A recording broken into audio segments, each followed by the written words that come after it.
Assalamualaikum warahmatullahi wabarakatuh. Perkenalkan, nama saya Fahira Ripai.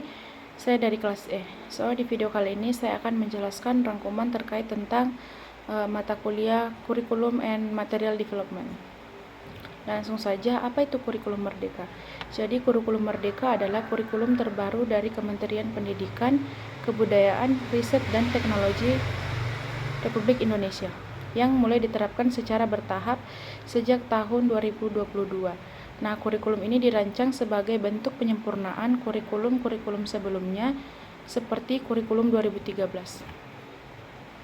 Tujuan utama dari kurikulum merdeka ini adalah memberikan kemerdekaan belajar bagi siswa dan guru, kemudian mendorong pembelajaran yang berpusat pada siswa, dan mengembangkan profil pelajar Pancasila. Kurikulum ini juga memberikan ruang bagi guru untuk menyesuaikan pembelajaran dengan kebutuhan, minat, dan potensi siswa. Jadi, tidak ada lagi pembelajaran yang seragam untuk semua siswa. Guru dapat melakukan diferensiasi pembelajaran agar setiap siswa bisa tumbuh sesuai kecepatannya masing-masing. Karakteristik kurikulum merdeka, ada beberapa ciri utama dari kurikulum merdeka, yaitu yang pertama, sederhana dan fokus. Materi yang diajarkan lebih esensial dan tidak terlalu padat, dan berfokus pada pemahaman konsep, bukan sekadar hafalan. Kemudian yang kedua, lebih fleksibel. Guru diberikan keleluasaan dalam mengembangkan materi pembelajaran sesuai konteks lokal dan karakteristik siswa. Kemudian yang ketiga, berbasis project based learning. Ada proyek penguatan profil pelajar Pancasila yang bisa dikembangkan sesuai kondisi sekolah. Yang keempat, pembelajaran berdiferensiasi. Guru bisa membedakan metode, strategi, dan pendekatan pembelajaran agar sesuai dengan kebutuhan siswa. Adapun bahan ajar. Bahan ajar adalah sesuai bentuk materi yang digunakan oleh guru dan siswa dalam proses pembelajaran. Bahan ajar bisa berbentuk cetak maupun digital. Bisa berupa teks, gambar, audio, atau video.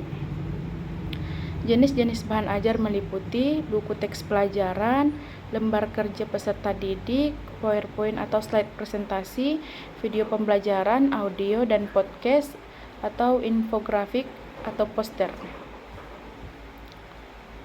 Adapun fungsi bahan ajar yaitu membantu siswa memahami konsep dan materi pelajaran, menjadi sumber belajar mandiri bagi siswa, kemudian menjadi alat bantu guru dalam menjelaskan materi, dan meningkatkan keterlibatan dan motivasi siswa.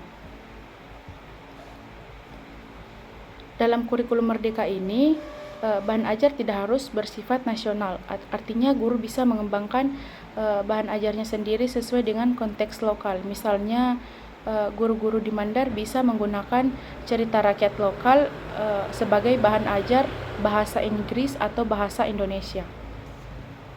Adapun modul ajar. Modul ajar adalah rencana pembelajaran lengkap yang disusun oleh guru untuk digunakan dalam proses belajar mengajar. Modul ajar dalam kurikulum merdeka menggantikan rencana pelaksanaan pembelajaran RPP yang dulu digunakan dalam kurikulum 2013. Modul ajar disusun untuk satu atau lebih pertemuan dan menjadi panduan guru dalam menyampaikan materi, memberikan tugas, dan serta melakukan penilaian.